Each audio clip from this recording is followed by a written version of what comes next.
All right, so tonight we're going to be talking about how to revise your writing, and I'm focused on how to write clearly, and so hopefully this will help you as you think about your writing as a form of communication. I am Dr. Tess Marchant-Shapiro. I am a political science professor, but I'm also the university writing director. And I come into this position because of training that I got as a graduate student on how to write, and specifically the program that trained me was really focused on how to write clearly. And so I'll be sharing a bunch of things from that training that I got, along with some insights that I have gained since that time to help students write clearly. So the plan for this evening in talking about revising and editing your paper, first we'll be talking about how to review the structure of your paper for clarity. Second, how to write clear paragraphs and revise your paragraphs so they are clear. Third is, again, we're working on revising, and so how to look at your sentences, and if you come across one that is just sort of gobbledygooky, how to see what is making it confusing and restructure it so that it is more clear. And then we'll talk about how to make the entire paper flow well. At the end, we'll talk about final takeaways, and I'll be asking you specifically what was the most important thing you learned tonight. So if you think of something, please, I know you're not able to write it down, but put it into memory so you can share it with me at the end. All right, so we're going to begin with clarifying the structure of your paper. And this is based on several of the workshops that I've taught is based on the same theory, again, that I got as a graduate student at the University of Chicago. It's thinking about writing as a form of communication, of how to get my ideas into your head clearly so that you understand what I'm trying to communicate. The theoretical framework that I have learned underlies that training that I got in grad school is cognitive framework theory. It is a theory of learning that considers how to prepare. Dr. Shapiro. Yep. I'm sorry, I can't see the PowerPoint. Can you see it now? Yes. Okay. All right, thank you. All right, so cognitive framework is a theory of learning where you think about what your reader knows already. It's not possible really to learn something from scratch. For people to learn, they need to have a place in their brain to put the new information. If you think about walking into a Chinese class without having learned any Chinese in advance, it would just be absolutely alien. Or if you walked into some advanced math class, it would be alien even if it was in English. And the reason is that you haven't had all of the classes leading up to it. So you need a foundation. And it's the same way with your readers. You spend a lot of time learning whatever it is that you're going to be sharing in your paper. And even your professor probably has not spent as much time getting that background foundation as you have. And so as you're writing, you need to think about how to build that structure, that groundwork, so that they can learn the new insights that you have to share with them. And so one of the major tools that we use in our writing is the thesis statement for the paper that lays out the structure. And we'll talk about that more in a bit. And a second tool that we use for building the framework is lexical strings, so that the words in the thesis statement lay out what's going to be coming in advance, and that gets repeated throughout the paper so that your reader can keep track of where you're going and doesn't have to hold too many new pieces of information in their brain. So in a paper, this is probably really old information for you. We're building bridges. We have an introduction. That thesis statement is really key. The body of the paper is providing the evidence to support the point that we want to make. And then that conclusion is the keystone. If you look at the arches on the bridge, the keystone is at the top of the arch, and it holds the arch together. Without it, that arch would collapse, which means that the bridge would collapse as well. And so the keystone is just really important. The conclusion is really important for tying the paper together at the end. Oh, I didn't do that. There we go. So as I'm assuming that we're starting with a paper that you've already written from beginning to end, or in the middle and going back, but it's complete at this point. The first thing that I suggest that you do is to look at the paper as a whole, to think about, have I built that structure that will take the reader from the, some kind of shared position at the beginning to build the new information in their brain so that they can understand it all. And so if you take the whole paper first, I suggest that you first identify the major points that you made. And so if you think about your paper in sections, think about one sentence per section that summarizes the main point for each of those sections. These should be at the end of the introductory paragraph or introduction of each of the sections. Once you identify those sentences that are the point for each of the subsections, you use them to identify what the lexical strings are, what are the key words that you're using in each section, and we're going to then go back to the thesis statement with those key words and write the thesis statement or rewrite the thesis statement so that it flows and gives an overview of those keywords so that structure is in the reader's mind before they ever start reading beyond the introduction.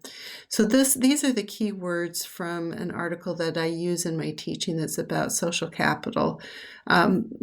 Not counting the introduction, the first main section, the main point really was, like physical and human capital, social capital is a resource. And then the next section, the main point of it was social capital develops in the relationships between people. The third section was social capital is stronger in networks based on trust, shared norms, and values. And then the final substantive section was communities with high social capital tend to have higher voter turnout and more political participation and stronger democratic accountability.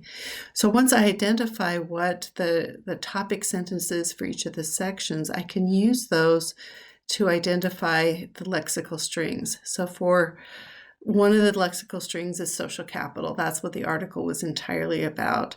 That first section was talking about how social capital is a resource, and then it talked about relationships in the third section. Fourth section was about social trust, shared norms, and values, and how that builds the networks that we have. And then the last section was about democratic engagement. So if I take those lexical strings, those key words that have organized each of my sections, I can then go back to my introduction. And at the end of the introduction, I look at my thesis statement and I actually rewrite it so that it has all of those key words all together in a single sentence. So social capital is a resource that develops within networks of people who develop relationships based on trust, shared norms and values, and who, as a result, are more likely to engage politically in democratic behaviors. Your reader, because you've given this outline, knows that the whole paper is about social capital, and then you'll start talking about it as a resource. You'll move to networks and relationships, and you'll talk about how those relationships are based on trust, shared norms, and values. And then you'll end the paper talking about how it makes people more politically engaged if they have a higher level of social capital. So they know exactly what to expect as they read the paper. There may be a whole ton of new information in there, but as long as you keep talking about social capital as a resource, they know that you're on the first section. And then as soon as you start talking about networks and relationships, oh, we've switched to the second section and I know exactly where we are. And I know that as soon as you finish talking about those networks, You're then going to start talking about trust, shared norms, and values. And then I know that after that, you're going to start talking about political engagement and something maybe about democracy. So you've set with that thesis statement based on how you already structured your paper. The reader knows from the beginning exactly what to expect, where you're going, even though they don't really understand the argument. The structure of it is clear enough in their brain that they can absorb all of the new information that you're going to be sharing with them in the paper. So we can take that same insight that we have about writing the entire paper and apply it to writing clear paragraphs. So remember, you need to build cognitive frameworks within each of those paragraphs, just like you did for the whole paper. You're going to start with old information first and move to new information last. And this isn't chronological old and chronological new. It's old information is what you already have told me, and the new information is what more you want to add to that. So in the same way we build a bridge in the paper, we will build a bridge in the paragraph. For the introduction of the paragraph, you'll have a topic sentence. Then you'll have the body of the paragraph where you provide evidence to help support whatever the point is that you wanted to make in that paragraph. And then the conclusion will be the last sentence of the paragraph, and we call that the concluding sentence. So if I go briefly over those three sections of a paragraph, we'll start with the topic sentence. That very first sentence in each of your paragraphs needs to introduce the topic of the sentence. So it really is resource. It's not saying anything about resources. It places the paragraph into its context in the paper. And it uses the lexical string for whatever that section is to tie it into the topic of the full section, which also then, of course, will tie it into the topic of the paper. It's not going to be specific regarding the argument that the paragraph makes. It's just telling the reader this is what this paragraph is about. So once you've written the topic sentence or revised that first sentence to make sure that it is just an introduction to what the topic of the paragraph is, you'll turn to the body of your paragraph. What's supposed to be in here are evidence sentences. They will provide evidence to support whatever the point of the paragraph is. It may include references to scholarly sources, in which case you're going to be sure to cite them. And if as you're revising, you realize you forgot the citations, that revision time is a good time to make sure that you've included them and you've used the proper citation style for your discipline. It may include quotes, although most disciplines discourage quotes. If you do have a quote, you should always be sure to follow it with a summary sentence of what it is that you want the reader to conclude from that quote, because although you know why you included the quote, they don't. You need to tell them what is the point there. These evidence sentences may include data, and just the way quotes don't speak for themselves, numbers don't speak for themselves. And so you'll always follow up your explanation, your data, with an explanation of what is the point, how does that help us with our understanding of whatever it is you're talking about in the paper. The evidence sentences may also include analysis and logic, and you want to be sure that it flows together linearly to make a single argument. And then you've got a concluding sentence. As you look at that, you need to think about, does it summarize the point of the paragraph? Does it connect to the topic sentence of the paragraph? Does it contain the lexical strings that are appropriate for this section of the paper? So you want them to do all of that. But if it's doing that and it's summarizing the point of the paragraph well, it is not going to include references to scholarly sources because those are evidence. It will not include quotes because that belongs in the body of the paragraph as evidence. It will not include data because that belongs in the body of the paragraph. Instead, it will be a more complicated sentence than the topic sentence, although it uses the word whatever the topic of that paragraph is, but it will summarize the logical reasoning that you set forth in the evidence sentences of the paragraph. So I'm going to take you through some examples of revising paragraphs for flow. So you're going to be thinking about old and new information, just like we did for the entire paper. And so you're going to think, does it flow from the previous paragraph? If not, you might want to have an introductory clause given that and mention something from the previous paragraph that moves into this next paragraph, or although, or in view of. So an example of a topic sentence would be, unlike other forms of capital, that's what I was just talking about in the previous paragraph, social capital inheres in the structure of relations between actors and among actors. And so it uses the lexical string for this section, which was capital, social capital, and the relations. In the body sentences, you're going to ask yourself, does each sentence begin with something we already know? We're going to go into more detail at the sentence level in just a bit. Is the thing that each sentence adds to the argument the new information at the end of the sentence? If it's not, it might be one of those confusing sentences. You might need to reorder the sentence structure so that what we already know and we've already just been talking about is at the beginning of the sentence and the new information is at the end. And then you look at all of those body sentences of the paragraph all together. Do they flow together? And again, think about transition words if it's not flowing very well. However, or but, or in addition. We use those in writing because it makes the connections and helps the sentences flow. So here is an example of some body sentences. In the process of negotiating a sale, a merchant will hand over another merchant a bag of his stones for the latter to examine in private at his leisure, and with no formal insurance that the latter will not substitute one or more inferior stones for a paste replica. The merchandise may be worth thousands or hundreds of thousands of dollars. Such free exchange from stones for inspection is important to the functioning of this market.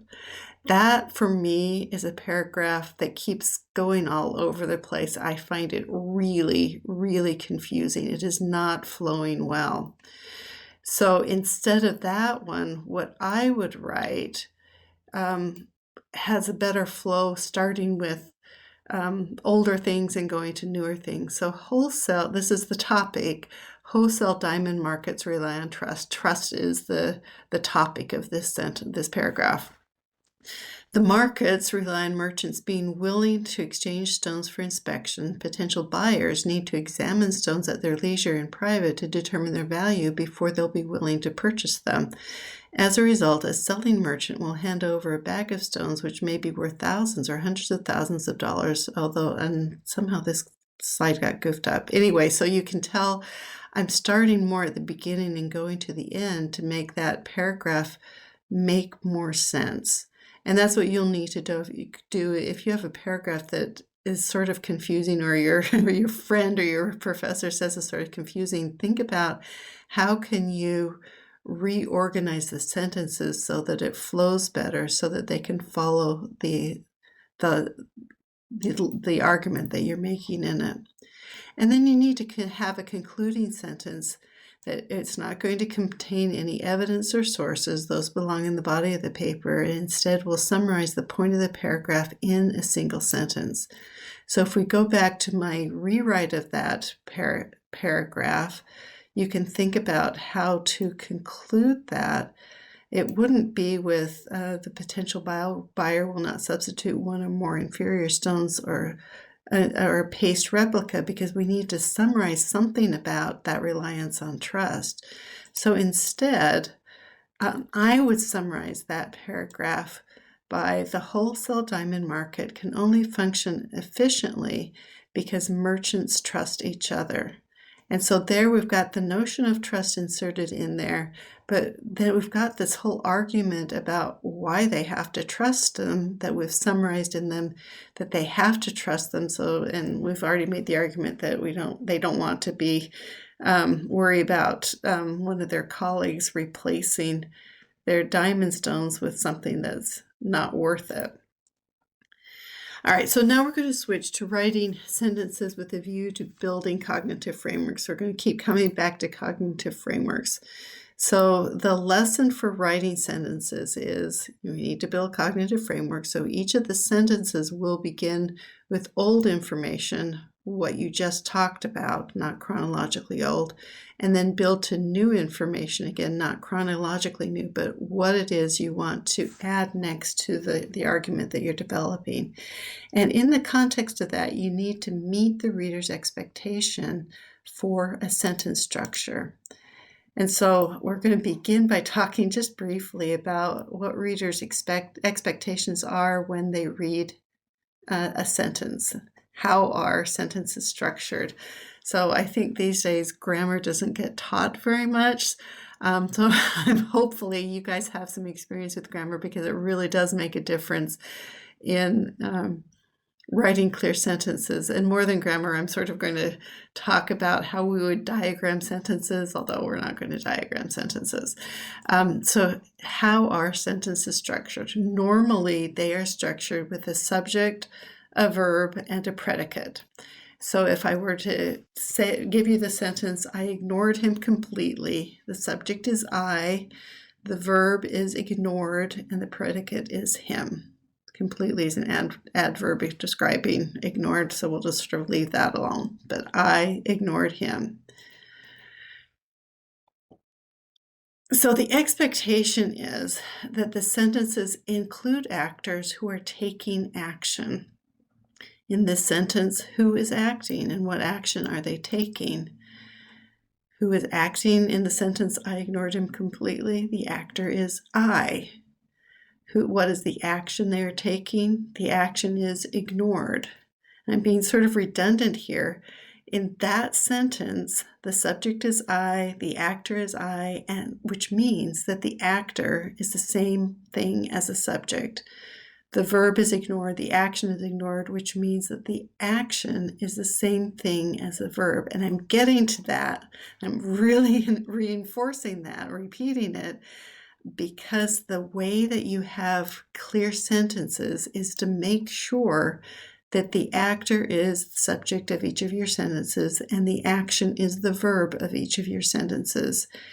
And I'm going to go through two of the major faux pas that mix it up, that remove the actor from being the subject or remove the verb from being the action.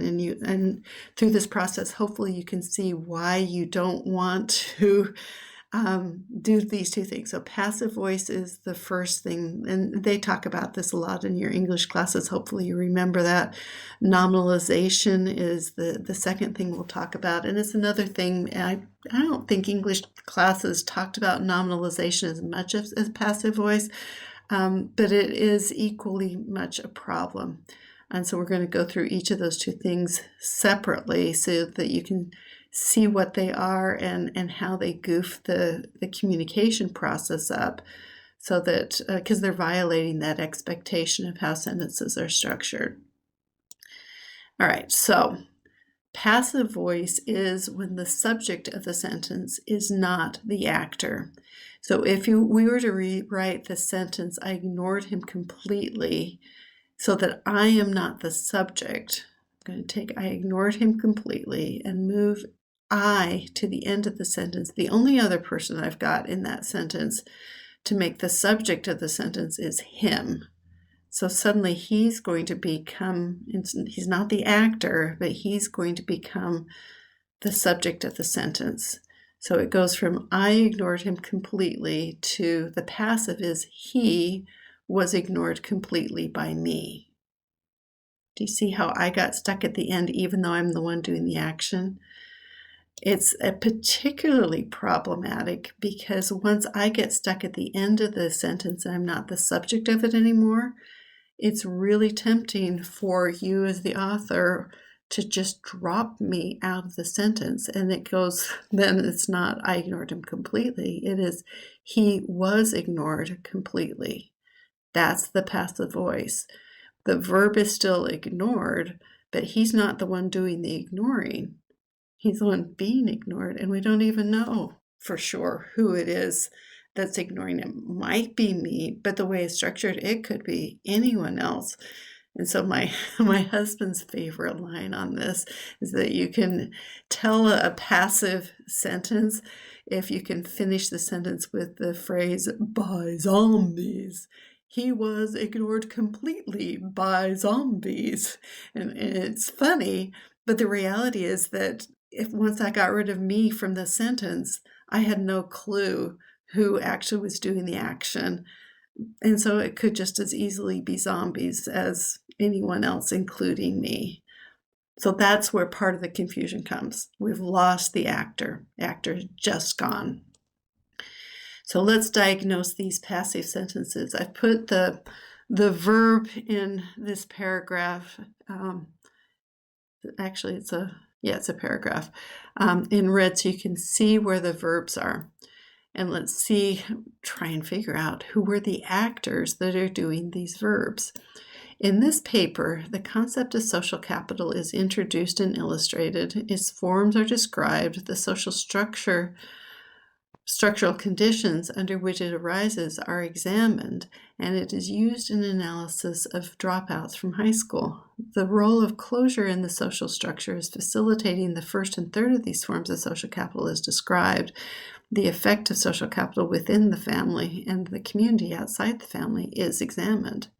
So who is the actor introducing and illustrating and describing and examining? We don't even know, right? This is an abstract for the paper, and so I actually probably do know that it's the author that is doing all these things. But this abstract is really confusing because it never mentions the author. So just a word of caution here. You probably have had lots of professors tell you cannot be the actor in your in your paper. Somehow they think that sounds unprofessional. For my money, it's perfectly professional if you're the one doing the actor. And the action, you should be the one that actually is the subject of the sentence, and the verbs and the action should be connected to you. If your professor is one of those that are afraid, oh no, I can't do this because it sounds unprofessional, you're going to need to figure out an alternative way to do it, because it is entirely confusing to have the actor totally gone. For me, I would change. Oh, I don't have so, sorry, let me go back. So I would rewrite it so that it would be, in this paper, we will introduce and illustrate the concept of social capital and describe its forms and examine. I would probably use a we, because that still sounds fairly professional. But you could have the paper, or say the author will, or actually this paper introduces the concept of social capital works, and it means that we've got the actor as the paper rather than me, but it still is active rather than passive by doing that. All right, so the second faux pas for writing clarity is nominalization. And in nominalization, you are disguising the action as a noun. So passive voice, you got rid of the actor so that they're not the subject of the sentence anymore. In nominalization, you take the verb, the action, and make it a noun, which means it can't be the verb anymore. And the good symptom to be able to identify it is that the verbs in the sentence become really boring, and they can something like is usually, or be, or something like that, where you have actions that are really active and they're now nouns, and instead the verb is just is. So here is an example. The conception of social capital as a resource for action is one way of introducing social structures into the rational action paradigm. So here the verb is the word is. Resource for action is one way of introducing. The action that we have on here is actually conception is a noun, But conceive, I conceive of social capital as a resource. And then introducing is actually another action that's been made into a noun. So I'm also introducing social structure into this paradigm. Who is doing it is also gone in these sentences, and it's going to be the author or the paper or something like that who's doing the action of conceiving and introducing, but it's not there, and so it is confusing. So I would rewrite that sentence as, if we conceive of social capital as a resource for action, we can introduce social structure into the rational action paradigm. And for me, that's way more clear than this nominalization gobbledygook of the conceptualization of social capital as a resource. That's just, nominalizations make it sound more professional maybe, but it also just makes it really confusing. And I think maybe that's why it sounds professional, is because it's beyond us. We can't conceive of what in the world they're talking about. And so for me, I definitely would go with the more clear version where the actions are also the verbs. Here's another one for you. An analysis of the effect of the lack of social capital available to high school sophomores on dropping out of school before graduation is carried out. Again, the verb of this sentence is right at the end there, is carried out. That's the verb. Boring. But we have good actions. We have analysis implies an action. The verb form would be analyze. The second one in there is graduation, or dropping out. We have high school sophomores that are doing things. They are either dropping out or they are graduating. And so they should be the ones actually doing those actions. So instead of that previous gobbledygook, I would rewrite it as, we analyze how the lack of social capital affects the likelihood of high school sophomores dropping out of school before graduation. And that just by making the actions the verb, all of a sudden this makes a whole lot more sense. All right, so final takeaways. I'm actually going to go through my takeaways first and then turn the recording off so you can share your takeaways with me. So be thinking about what is the most important thing you learned tonight. But I'm going to quickly go over what, for me, I was trying to communicate to you. One big thing is you always start with old information first and go to new information last, so that you can be building the cognitive framework within your reader's mind that they can process. They've got a place for processing the new information that you're sharing with them. Second one is you really need to rewrite your thesis statement after you've written the entire paper, and do so that it contains the key words from each of the sections. That's going to lay out a structure so that your reader can follow your argument more clearly. Third is that paragraphs, just like the paper has an introduction, body, and conclusion, paragraphs also need to have an introduction, body, and conclusion. And usually it's in the revising process after you've already written that you will notice, oh, I didn't do an introduction to this paragraph, or more often, oh, I forgot to conclude this paragraph. And then after you write, go back and revise for flow. Make sure you're starting from the oldest information, most common information, to the new information that you're really trying to share, and use those transition words to help that revision, that flow, go more smoothly.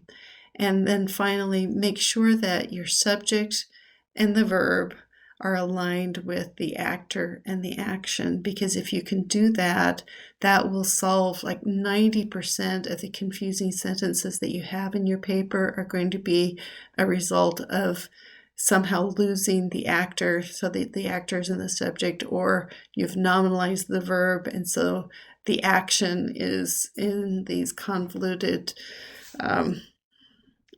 long nouns that are just getting in the way of communication. So just in conclusion, I want to thank you for sharing your evening with me, and really recommend that you take advantage of the graduate writing tutors at CASAS.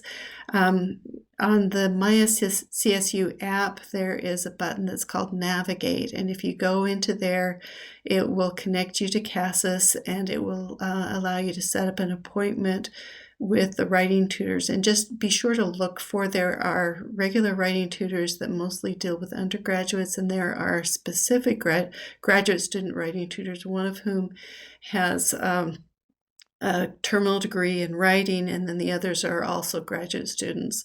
And so that will be the most helpful to you as you work on writing and revising your papers. So I'm going to stop the recording now.